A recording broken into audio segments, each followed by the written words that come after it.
All right, this video is to summarize our class discussion in AML as to the engineering methodology that we use to develop the AI language model.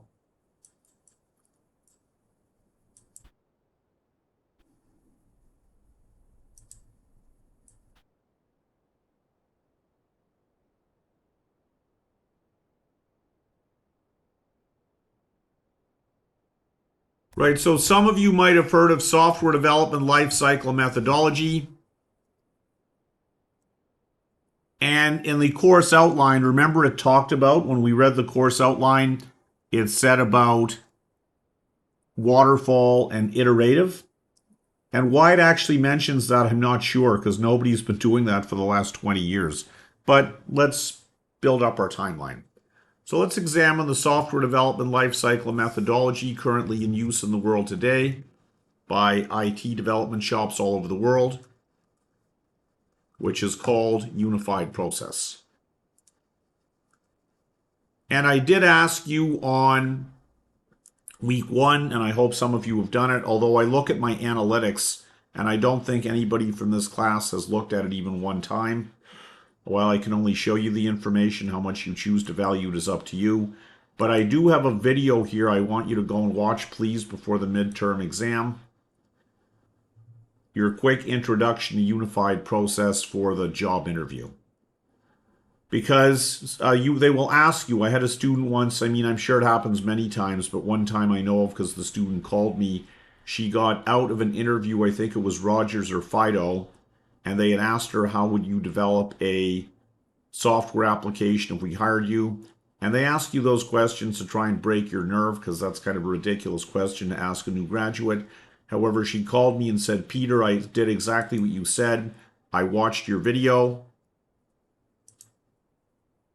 and I repeated exactly what you said word for word, and the interviewer's mouth was like hanging open like that at the end. So I asked him in a very respectful voice, will you hire me? I'd love to work here. And the interviewer was hypnotized. He was like, and pushed the job contract in front of her. So that's the power of knowing how to say the right thing in the right, strong, confident way. So I'm going to give you a link to this entire directory, but in particular, I want you to watch this video. Your quick intro to Unified Process for the job interview.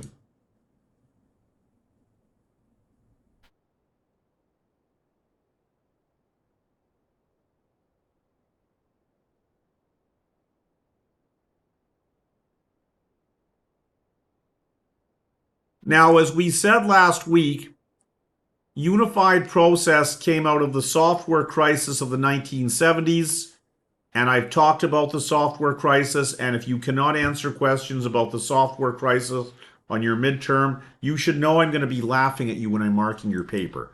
Right? You won't be there, but you'll get a kind of a weird cringy feeling, and that feeling will be me laughing at you because you weren't paying attention when I told you to.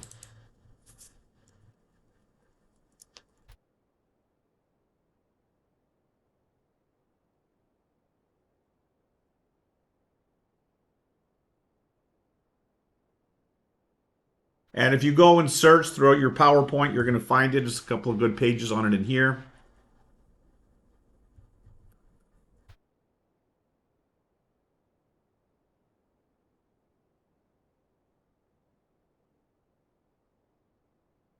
So the software crisis, you can go about and you can read, actually, please read my LinkedIn blog article where I talk about this in a lot more detail. But the software crisis happened because in the 1950s, computers started to become a thing. And then in the 1960s, when the microchip was invented at Bell Labs, they got cheap enough that every company could afford them.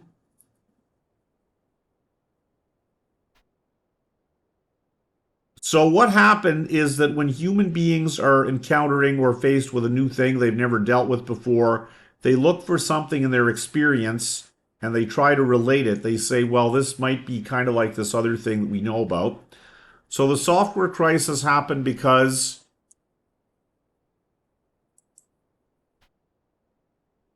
they tried to make software engineering look like civil engineering, like building a road or a building or something. And that's actually where iterative and waterfall came from, because iterative and waterfall are construction, are software project methodologies for when you're building physical stuff out of steel and concrete.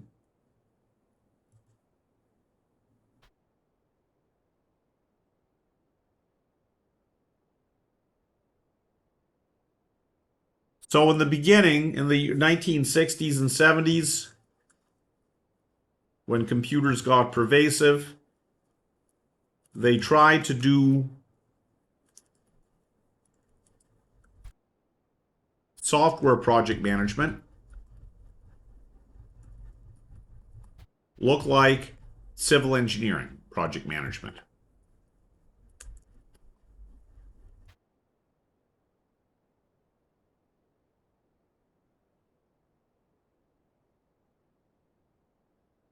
And that's where we got things like iterative and waterfall, which are pure, so they come directly out of the civil engineering playbook.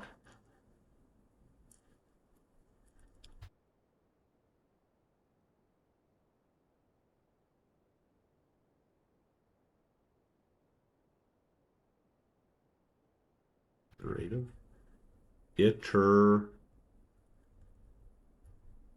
Iterative. There we go.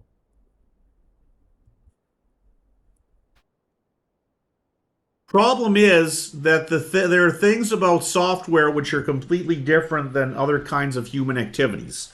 And the biggest single difference is that we're continually learning new things when we write software. There are roads in Italy today created by Roman civil engineers, Roman military engineers 2,000 years ago. They're still perfectly good roads. They're so strong, you can drive a truck on them and nothing will happen. Whereas if you go out on the street today, you're going to see potholes all over the road in front of your house. So 2,000 years ago, they knew things we've forgotten about. But anyway, problem with that approach is that with software engineering, we're continually learning new things.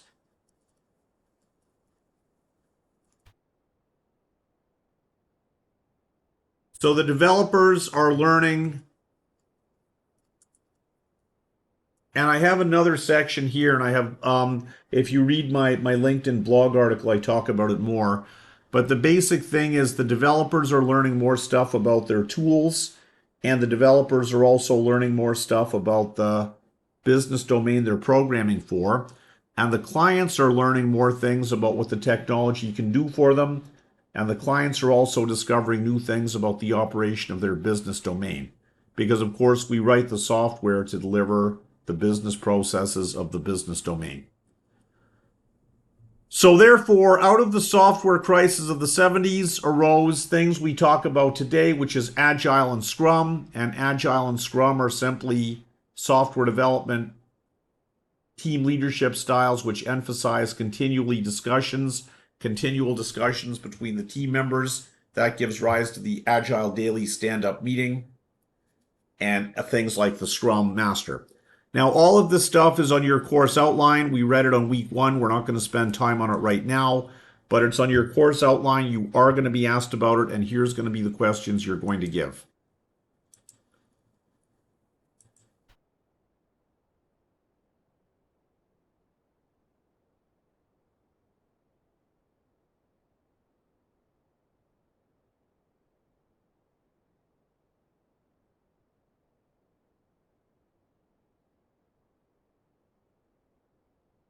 So anyway, that's the software crisis, and that's how it led to the world we live in today.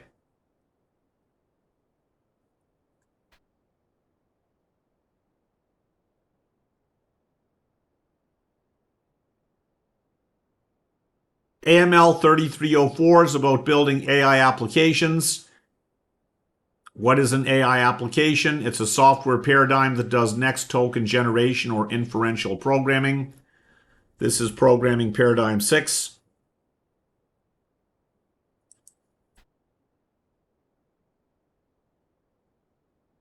Talked about it last week when we talked about the architecture of the AI model. And it was an evolution. It evolved.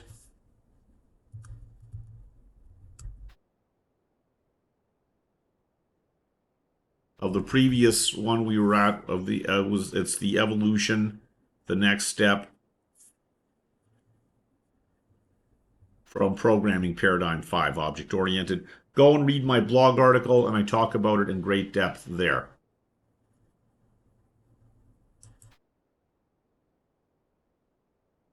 So anyway, we were talking. This sort of daisy chained us off, and I'm giving you review. So in a couple of weeks, when you start asking me questions like what's going to be in the midterm exam, my answer is going to be at 8:23 a.m. on Monday, October the 2nd. I was telling you, you should have been taking notes because we already talked about that there. So anyway, unified process arose out of the software crisis of the 1970s, and it combined software project engineering and software. It combines software engineering and software project management. In a minute, we're going to talk about why it's not strong enough to handle AI applications, but we'll get to that in a minute. So, unified process combined and addressed software project management,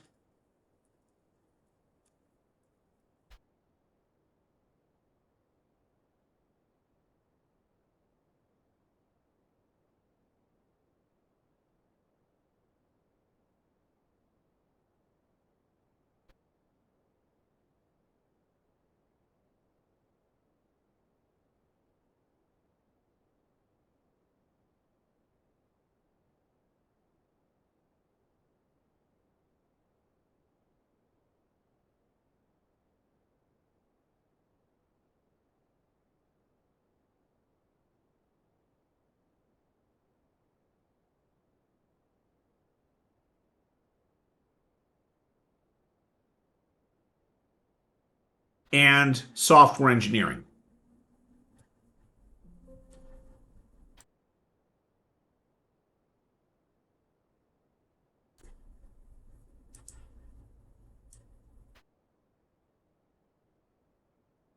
Now, somebody mentioned in the chat box a few minutes ago, they said about UML. Yes.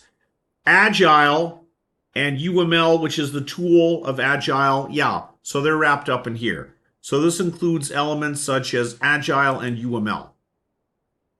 We're going to get more into that later on, but because I'm going to talk about it in the context of unified model engineering.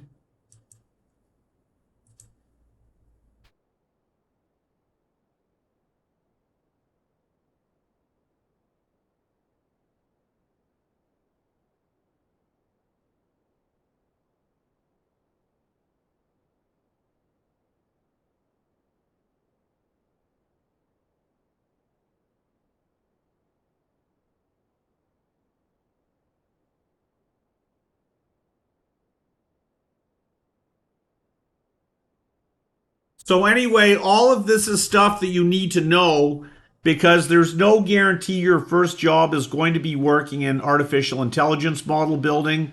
Maybe until that job comes along, just take something else for a year or two just to start earning some money.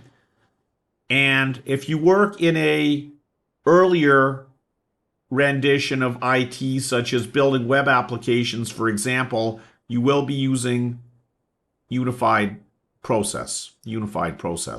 Now, unified process was designed to solve the problem of building the three-tier application. Because in the 1950s, we had three-tier applications, right? We had server, we had a big mainframe servers. It's all in my LinkedIn blog article. And we had what were called these remote terminal, these dumb terminals hooked into them. And then in the 70s, it became peer-to-peer networking. Right in the 80s, it started to become intranets as companies started to form international satellite networks. That was replaced in the 90s by internet. And then when the internet was here, we went back to where we were in the 50s, which was model view controller. Because if you think about it, Amazon.com or any e-commerce site you've ever been on has a front end, which is the view, website view. Back end is the database model, and the middle layer is the controller, model view controller. And Unified Process was built specifically to turn requirements into model view controller applications. Right? So the purpose, the origin story, Unified Process came out of a meeting in 1982. This is linked somewhere else in these notes. You can go and read it. In 1982, the software crisis got to be so bad that it was regarded as a national security threat by many Western countries, because by then a lot of stuff was counting on computers, 9/11 call centers, hospitals, military operations, big corporate government and corporates, the way company ran their IT systems and all that. So it was regarded as being a matter of national security to be able to create good software systems. So they had a meeting in Germany in 1982, and Unified Process, that book actually came directly out of that meeting. And there's a link to it if you need to read the details about it. I'll find it later and put it out on the Moodle page. But anyway, Unified Process was created out of the problems of the software crisis. It arose out of the software crisis.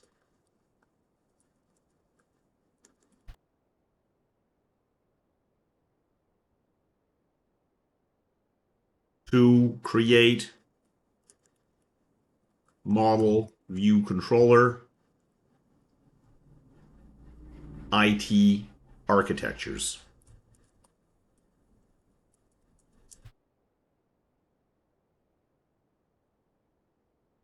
Right, so that was primarily for actually the web wasn't really a thing back in 82, but companies like SAP or something, large corporate enterprise applications, they had the central server, the application server, and they had the database. And then in the 80s, there was no web browsers, but people would link into those with clients, just sort of thin, lightweight clients. Now we still have thin, lightweight clients. Today we call them cell phones, by the way. The cell phone is just a revised version of what we used to call thin clients from client-server architecture, which was the thing in the 80s. If these topics interest you, and they should if you want to work in IT and get a job, read my linked blog articles on LinkedIn, and I talk about that a lot there. So anyway, Unified Process was created out of the problems of the software crisis to create model view controller IT applications. That's what Unified Process does. Now, the problem in terms of creating AI applications, which is what we're doing in today's age,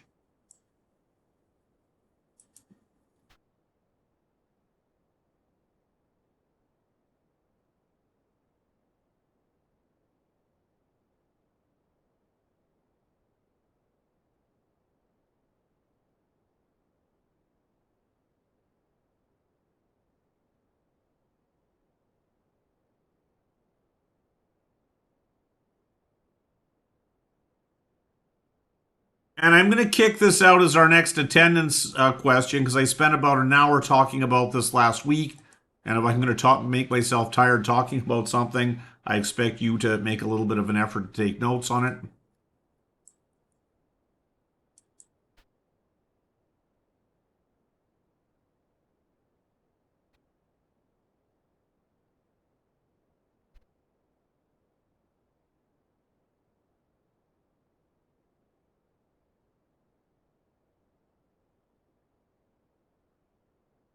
So anyway, all of that was our answer to the name of the model engineering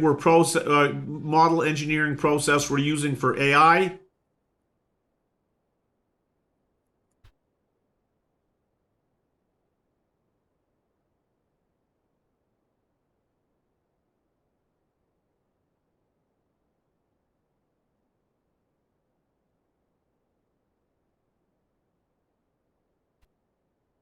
Unified model engineering process.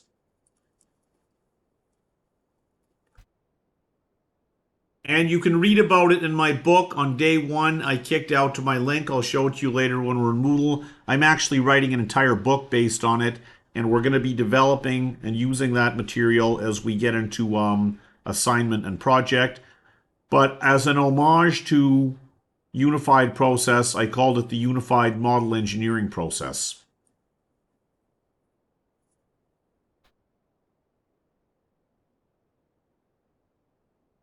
So now here's your next attendance question. The problem with unified process, which is why we need unified model engineering process, in today's is what? Let's see who's been paying attention.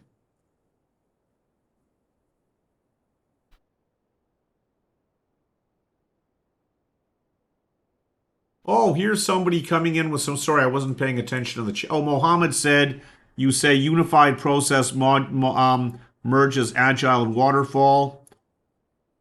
Yeah. So Mohammed, what I was getting there is that unified process is iterative. It is, but the difference. Here's the main difference. Mohammed, thank you for the question. Very insightful. Thank you for critically reading my stuff. I will tell you what the core difference with unified process comparing to agile and iterative.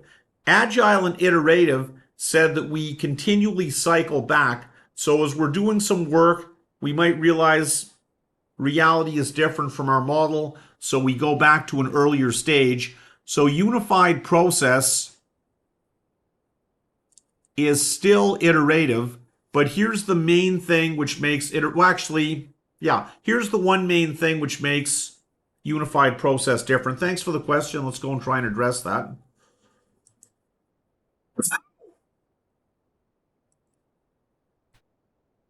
The main thing that makes unified process different. Well, actually, it has several differences with unified process versus earlier development methodologies. Iterative, waterfall. There's some other ones out there too if you go and read the history books.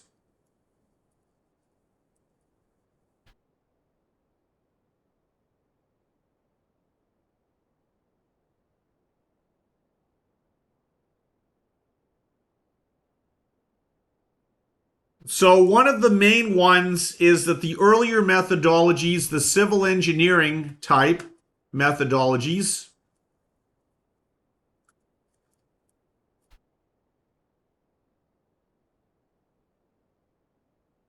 and that could be iterative waterfall.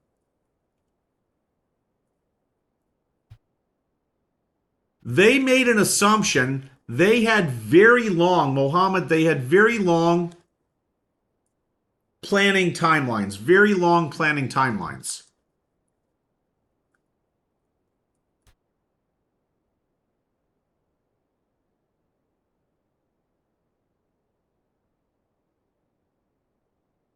And it makes sense because if you're going to build a building or a road, you better know what that building is going to look like once it's up, and you better not make any changes. Or a road, if you start building a road, you better know where that road is going to go. If there's any problems, like there's a river in the way, you got to build a bridge, you better start planning on that for now. So we're assuming if we do civil engineering, we can plan 5 years in advance and nothing's going to change.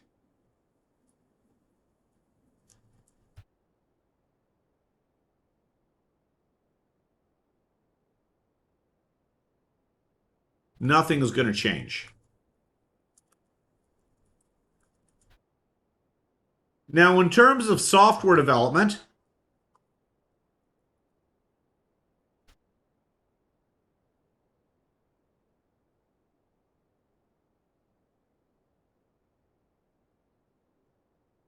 we not only think that things might change, we're counting on it. We actually build it into the plan. We build it right into the plan. We bake it right into the plan.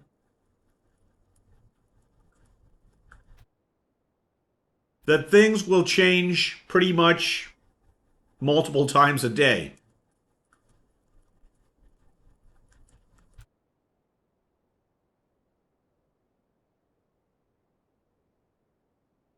And what are the sources of change?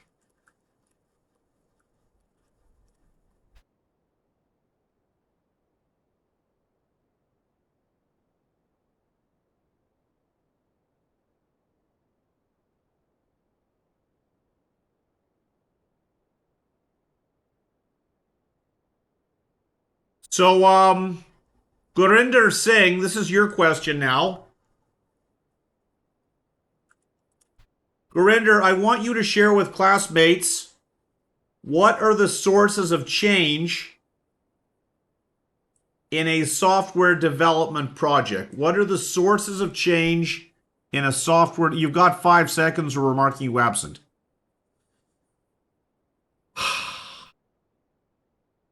Updates, well, that's not what we said. That's not really the right answer.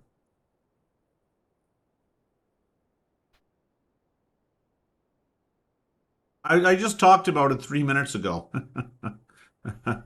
What are the sources of change?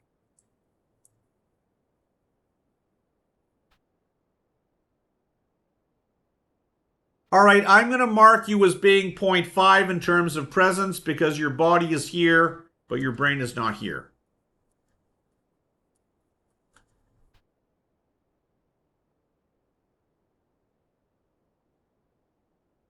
And I know that I have these notes somewhere here, but if I can, I'll just retype them in a couple of seconds.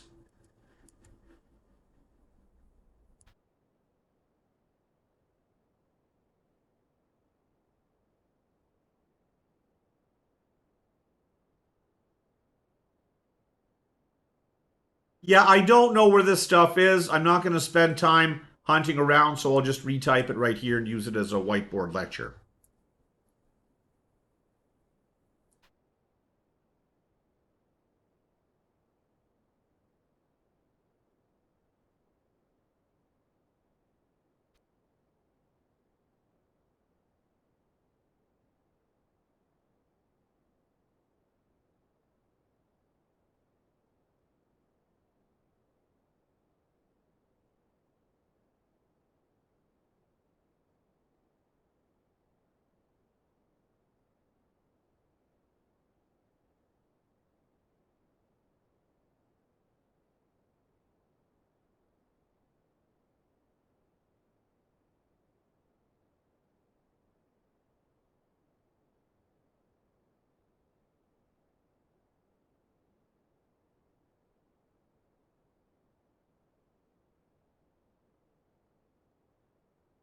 All right, so let's stop and think about this. There are two groups of people basically involved in making a software project happen. Right? There's kind of two players, two sort of generative sources of action kind of thing. Let's make a table here to capture this.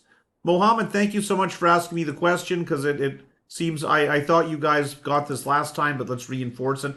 I know that online is never as good as in the class because if we were together in the class, I could give you group teaming activities and stuff like that. But anyway, we'll get there. So the two players are the client who wants the work done, the company or whoever, the government agency, whatever. There is somebody who wants the enterprise application software to be written. So they're paying for it. So we better take care of them. So they're one party in this situation. They're paying to do the work.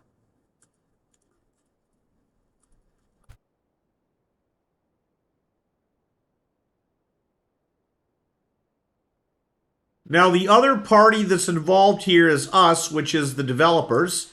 So the other party is the development team, which is doing the work.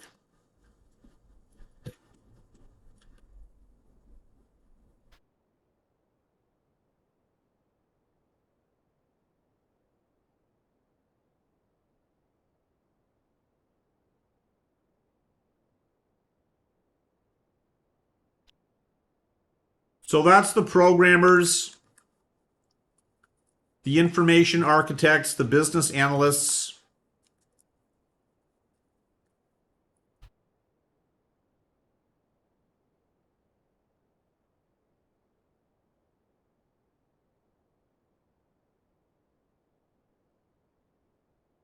The data architects, right? The people making the data structures, the database, data store architects.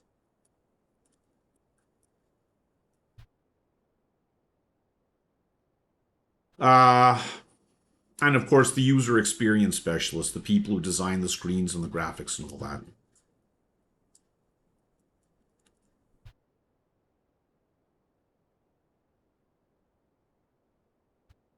Now let's think about how change plays into these four quadrants, right? Now there's two groups of people we're working for. There is also two kinds of things we're working with. So two kinds of things we're working with. One, we are working with the business domain, which is the description of how the business operates and what they want solved. So the business problem domain.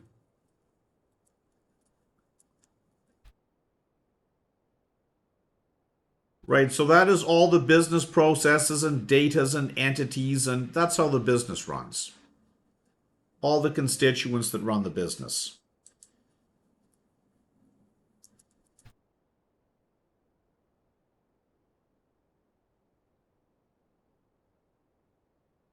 That could be like data, processes.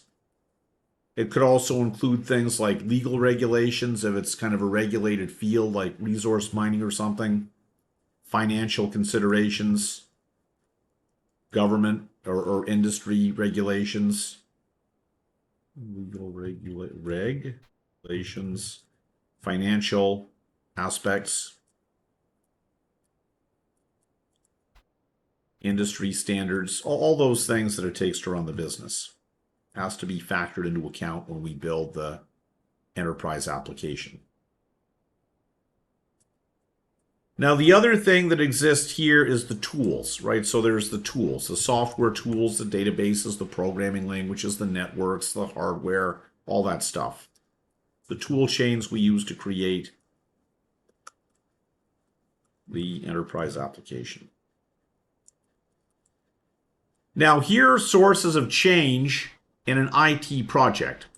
So the client continually learns more about their own business. You'd say, well, it's their business. Shouldn't they know everything about it? And the answer is no. Most businesses are just kind of their processes kind of locally self-assembled over time without really having much of a plan. It just sort of evolved in response to problems. They were busy in the early days growing their business. They didn't really have time to sort of think about what they're doing. So the client probably does not really understand their business too much. And they're going to learn more as they work with the developers to develop the product. So client continually learns more about how their business works.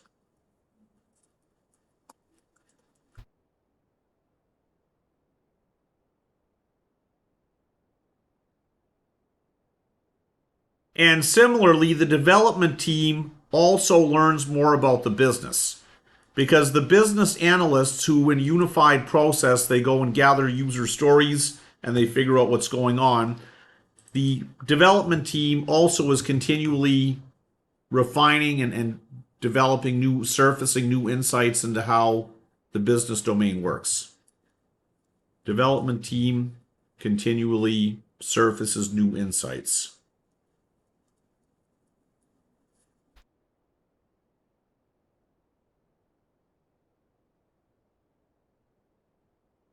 Now, similarly here in the tools that we're using, the developers, and I'm sure you've had this experience yourself, I know that every time I put together a student lab or something with Java or Python, I discovered some cool new thing. I realized, oh yeah, I didn't realize I could use Java Reflection that way. So the dev team continually learns more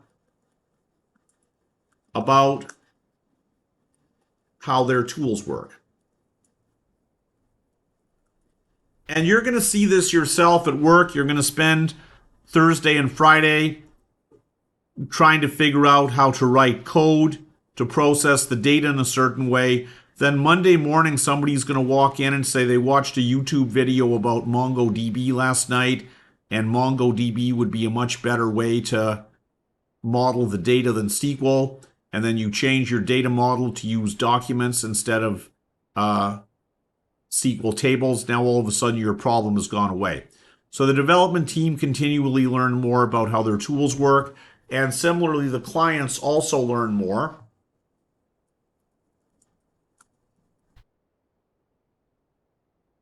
About how the tools work and what it can do, so their expectations scale up.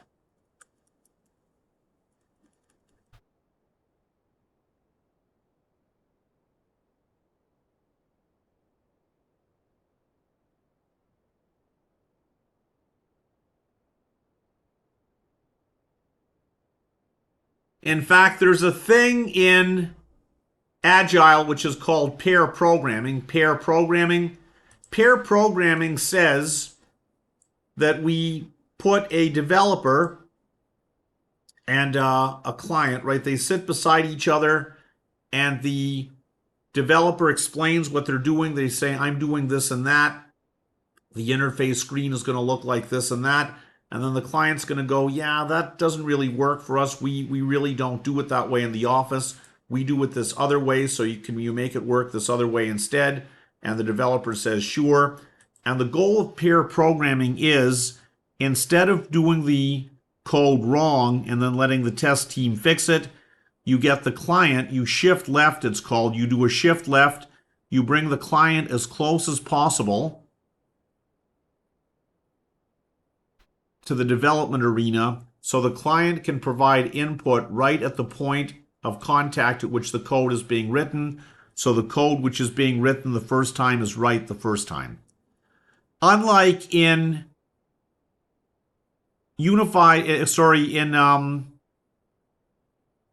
the old days when we used iterative and waterfall, the client team might code for 1 or 2 years. They might do 2 years of coding before they actually show the product to the client.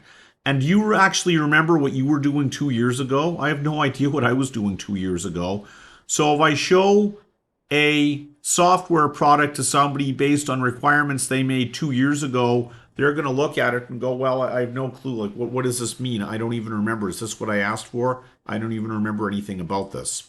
So Agile says we have very short cycles. In fact, Agile says we should kick out a sprint every single day. Every day we make a sprint, a testable unit of code, we give it to the client, and we let the client test it. Agile says make your mistakes today, because then we can fix it and we don't keep building. Other developers don't keep coding on top of your code, which is not doing the job the right way.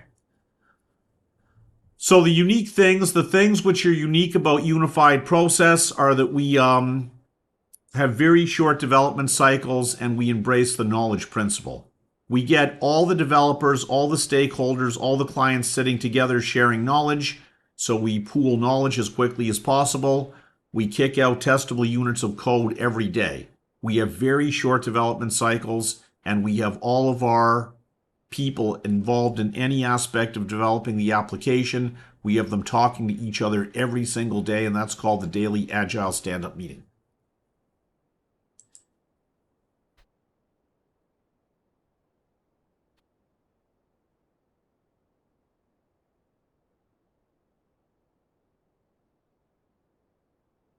So Unified Process, in its aspect of Agile, says kick out a sprint, a testable unit of code, every single day. Not 2, 3, 5, 10 years from now.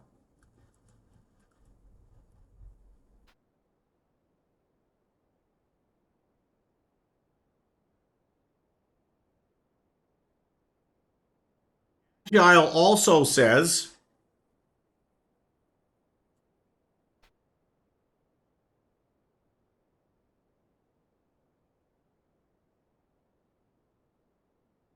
honor the knowledge principle.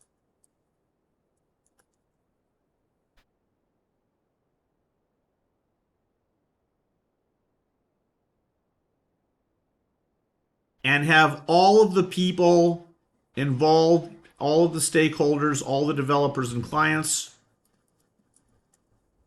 talk to each other every single day and share new insights, new things they've thought about, new requirements they have, new problems they've discovered. All devs and clients talk every day or multiple times a day.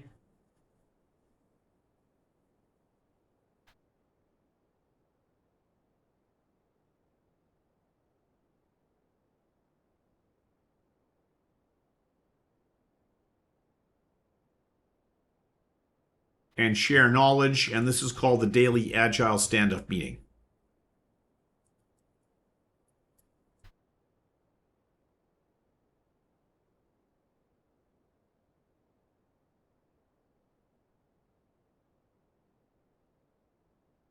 All right, I think I've pretty much addressed that pretty thoroughly. Let's go and see if I have any more questions in the chat box. Yeah, exactly. So Jose is saying about the product backlog. Now, backlog is another concept here. If a stakeholder, if the client wants something added to the product, the project, but you can't do it right now because you got to finish a development cycle in 3 weeks and you don't have resource, you add it to something called the Agile Backlog, and the backlog is a document of stuff that we're going to add to the product, but in the next release, not now. All right, very good. So thank you, Mohammed. Let's see if I answered Mohammed's question. He said, unified process merges Agile and Waterfall. Where's the influence of Waterfall? Mohammed, I would say that because, and if you watch my video and then ask me that question again, but basically what Waterfall says is that you have a discrete, here it's called Waterfall because you have a discrete amount of work and then you go to your next phase. I mean, I guess Waterfall says you don't go back to previous iterations, so I would guess there isn't really too much. I mean, maybe the one influence is that like Waterfall, unified process says you develop your project in phases. Now, Waterfall did not really formally talk about project management, but project management is a thing, right? I showed you the book Agile Best Practices Guide from the PMI Institute, and in unified process, the phases are managed by the project management plan. In Waterfall, they tried to somehow manage them in the software development plan, but that didn't work. It's hard to answer that question because it was a pretty screwed up thing to start with. If you have any other questions, let me know. But what I would say is listen to my video, Quick Intro to Unified Process, and be mindful of the fact that unlike the earlier software development life cycles, unified process seeks to be both a project management methodology and a software engineering methodology. The earlier ones try to do the project management, they try to do the project management in the software development plan, and it didn't work. I can't explain. It's like it just doesn't work. It's a stupid idea. It doesn't work. Anyway, read all my watch my video up there, and then come back with more questions. All right, let's carry on. Good discussion we've had here, though, so that's good. Maybe after the break or something, I'll send us for a break in a couple of minutes. We'll go back and do a quick review of the course outline, and I will show you all of the points on the course outline which are addressed by this topic. Because I know students on the first day of class, they read the course outline, and they think because they know what the words mean that they understand it in the context of this course. All of this would be covered off on the course outline topics of project management, teaming, and team collaboration, right? So anyway, let's carry on. Let's see how we're doing.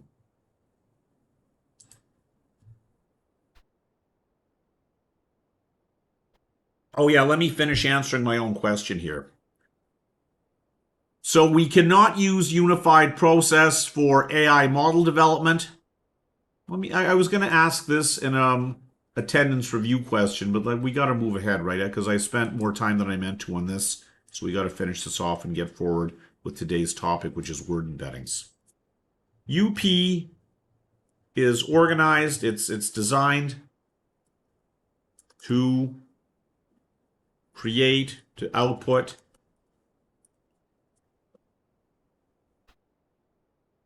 model view controller applications, model view controller applications, model view controller applications. And again, if you have questions, if you're saying, well, how does it do that exactly? Watch this video and then come back with the question, because once you watch the video, then we're going to be talking the same language. We might not be talking the same language right at this minute. So unified process is designed to output the components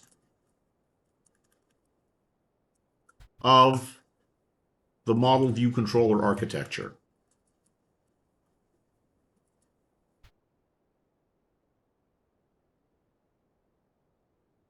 For building the AI model, we need to make a layered architecture. Model view controller is segmented, it's partitioned. AI models, as we talked about last week, are layered. Why?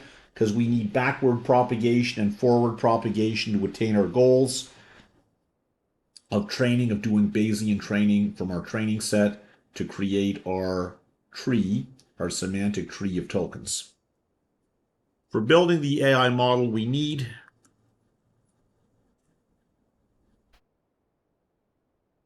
layered architectures,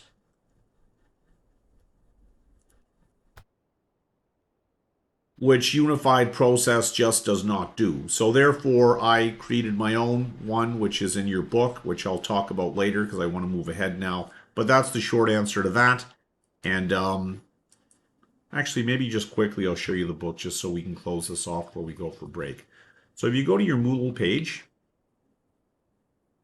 let's see, Moodle page.